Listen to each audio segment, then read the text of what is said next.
Greetings everyone and welcome to my YouTube channel. I'm your host Captain Bry, and today's YouTube video comes to us from subscriber AirCannon06. And AirCannon is sailing the Tier 7 US destroyer USS Mahan here in World of Warships. As the battle gets underway, its standard battle mode, and that's going to come into play here at the end of the matchup. And AirCannon has himself pushing forward as destroyers should at the beginning of the game. Now, this replay is going to be a little bit more of a critique of what is being done wrong, in my opinion, and hopefully will provide you viable solutions on how to improve your gameplay in the ship and improve your overall situation so that the ultimate outcome of this video can be improved in future situations. Now, because it's standard battle mode, there's not a lot for destroyers to do early on, since there are no caps to go rush up and contest.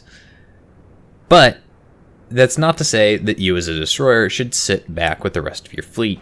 You still should definitely push up here and start spotting for your battleships.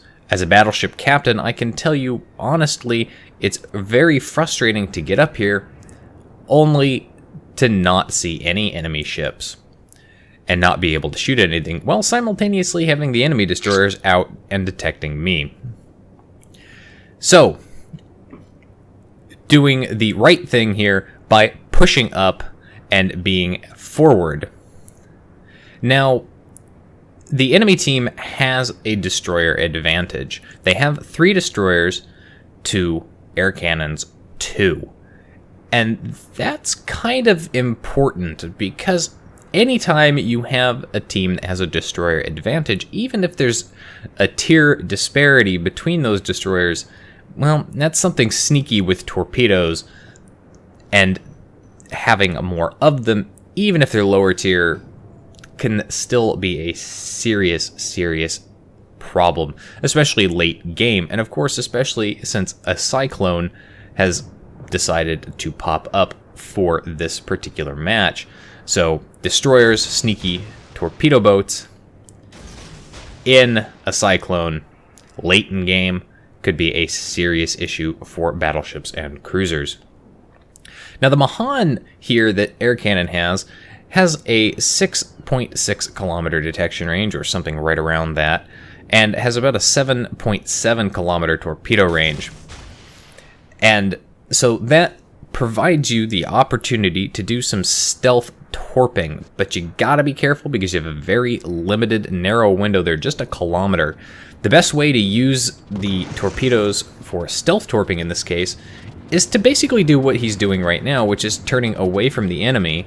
But as you can see there, the enemy is actually sailing towards him, which means they'd be sailing into the range of his torpedoes. By the time your torpedoes hit their max range there, they're actually going to be hitting enemy ships. Something to think about when you're dealing with a destroyer that has a very narrow window for stealth torping and has a limited range with your torpedoes, that you don't actually have to fire at things that are within your torpedo range if they're headed towards you. You can fire off those torpedoes before they reach you. Now, as AirCannon comes around the headland of this island, there is the enemy Fubuki, and he's going to go ahead and open up on that Fubuki. But you'll notice that he's got himself into a bit of a bad position here, because the enemy is in a bit of a position where they can take shots at him, and the Fubuki is returning fire here.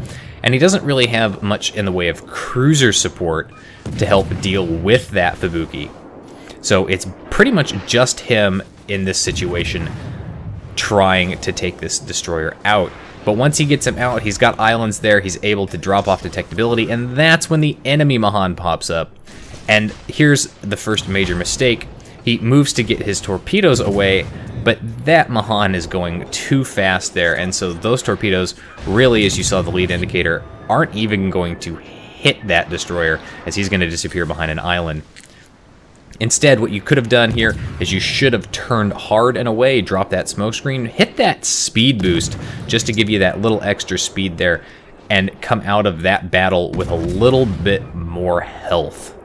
Never engage in a fair fight with an enemy destroyer unless you know they're distracted so that you can get the drop on them. Get that ambush, if you will. In this case, the enemy Mahan, he played it right. He definitely got that ambush quality out of it. But going back to that situation when that Mahan first popped up there, you notice this battleship was pushing around the corner of that island earlier. Instead of trying to fire off torpedoes at the Mahan, I would have fired them off at that battleship as he came around that island. You would have hit him, and you would have caused quite a substantial amount of damage to him. That battleship, very low health. He's taken a lot of hits from a lot of people. Probably not going to survive very long. Only question is, who's going to get the kill here?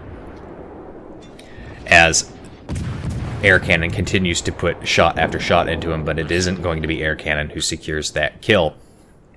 Now, we know there's an enemy Mahan here somewhere close by. As air cannon's torpedoes get up here, it looks like he's targeting several battleships that are way off in the distance there, but if you look at the minimap, you'll notice that they're basically going behind that island, and that's where the lead indicator is putting them, is effectively right behind that island. And so those torpedoes kind of a little bit wasted, and the enemy Mahan has popped up, and while those torpedoes look like they were in excellent position to deal with that enemy Mahan, no such luck there. This is a little bit of another mistake made by air cannon here. That enemy Mahan, he pops his smoke screen to try and drop off detectability, but because you opened up with your guns, you're still in detectability. In this case, you need to get inside your smoke screen, which is now dissipating very rapidly, and drop off detectability because you do not have the health to engage in a gunfight with this destroyer. In that particular situation, personally, if the enemy destroyer had come around the corner and having more health than me, an equal destroyer, I would have not opened up. I would have just hit my speed boost, dropped back behind my own smoke screen, and effectively opened up the distance, dodging any incoming shots there. I probably would have tried to get torpedoes off there into that smoke screen, because smoke screens are torpedo magnets after all, and I would have broken contact, something I see a lot of destroyer skippers don't quite know how to do, and that is turn and break contact. Now that Mahan was forced to leave his smoke screen. Very smart by him. He was definitely afraid of air cannon getting more torpedoes off there. Now, because he doesn't have a lot of health here, I would be turning to the starboard, keeping that island between me and those battleships in the distance, because I know that enemy Mahan's up here, and I know pushing through this smoke screen, he's going to spot me. And sure enough, that's the case. He's very low health. Air cannon gets shots out there, finishes him off, but now he's in detection range and effectively point-blank range to a bunch of angry battleships, and they take shots at him and do hit him, and that could have been a fatal kill. And of course, he's still detected by those ships as he pushes away, and he's limited to his maneuvering ability because of the torpedoes fired by that Mahan. But he does get up here, dodges the torpedoes, avoids incoming fire, and breaks contact with those enemy battleships by turning behind that island. And of course, that enemy New Mexico takes a torpedo, and that finishes him off. He didn't seem too particularly interested in the fact that there was a destroyer well within torpedo range who popped up there, who could cause some serious hurt.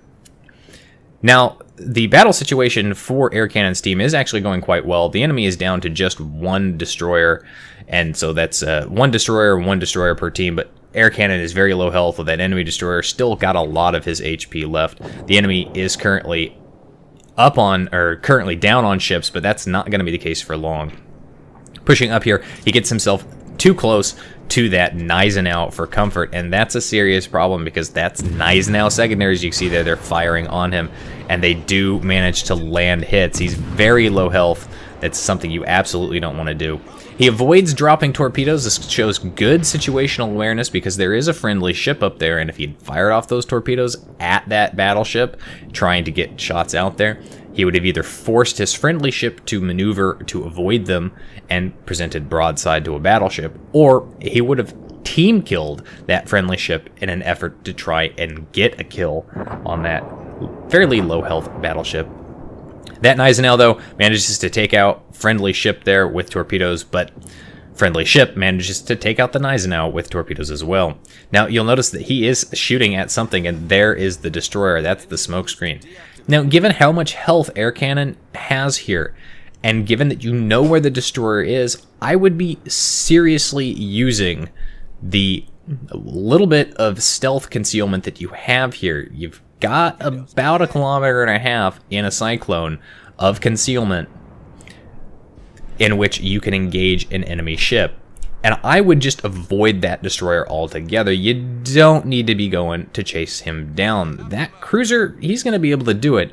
And if that destroyer decides he wants to attack you, and hell, if that destroyer decides he's going to spot you, other enemy ships in the area could just decide to finish you off. And that would be a bad thing. At this point, the enemy team, pretty equal on ships. I mean, they're playing pretty damn hard, and they've still got some good battleship players that we'll see here at the very end. Now, air cannon is detected. He's opening up with his main guns. And it's something that I really don't recommend shooting at an enemy destroyer with US destroyer guns at ranges greater than 6 kilometers, especially if they're very low profile like this one up here is, because as you can see there, the shot's really not quite landing on target, and all that does is expose your position to, well, everybody that can be seen around you. Now, that friendly cruiser is pushing up there, and he should be able to deal with that destroyer, but he's got to be careful. If you look at the minimap, the last known position of a couple of battleships there is over in this direction, and that could spell the end if they decide to suddenly come around that corner. It is a cyclone after all, and it's entirely possible that they may pop up at point-blank range. Now, that destroyer popped up again. He doesn't look like he's moving very fast, and sure enough, there's a battleship that was concerned about. Air cannon detected by that battleship. He's in that position.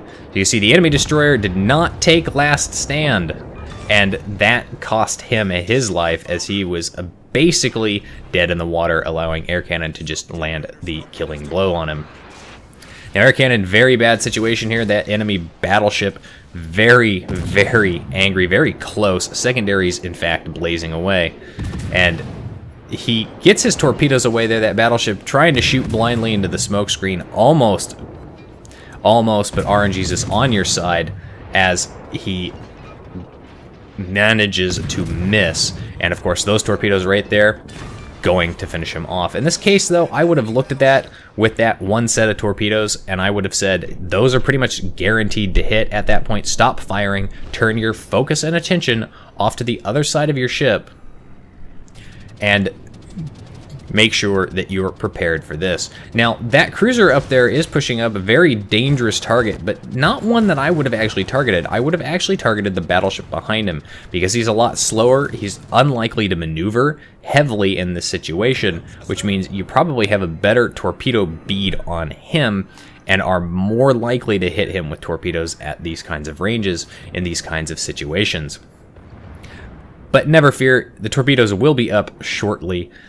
And that cruiser does look like he might end up getting hit by a torpedo. Let's see, it's a pretty fast ship. German cruisers, surprisingly quick. But of course, you gotta remember, this is German cruiser, tier 6. He's got good hydroacoustic, and he's got torpedoes himself, and those torpedoes are 6 kilometer. So if you're in a battleship or a cruiser and you're letting an enemy German cruiser especially push up this close to you, you gotta be seriously concerned about this. Now, at this kind of range, you could switch over to the armor-piercing and citadel that cruiser and cause some serious problems for him. Of course, that German cruiser does get his torpedoes away and does finish off that friendly ship. There are just 2 enemy ships left in this game, one of which we know is right up here within the 6 kilometers, and this is the other failing air cannon right here. You went the wrong way around this island. I would have kept that island between you and the last known position of that contact because exactly this reason. Ouch. He smacks you hard, finishes you off. You're not able to get those torpedoes off, and now as a result, that battleship is no longer detected. Of course, the cyclone is finally just ending, but you find yourself in a position where without you in the game, you can't continue to play and guarantee victory. I would have actually just gone ahead, used that island for cover, broken contact, and honestly, I would have just gone straight for the cap at this point. If I had still been alive with no HP left, I'm not going to engage this battleship. Now, this battleship, he's got most of his health, so he's definitely in an advantage here. Friendly carrier is now full speed ahead, and he is headed in a beeline, straight line for the enemy cap.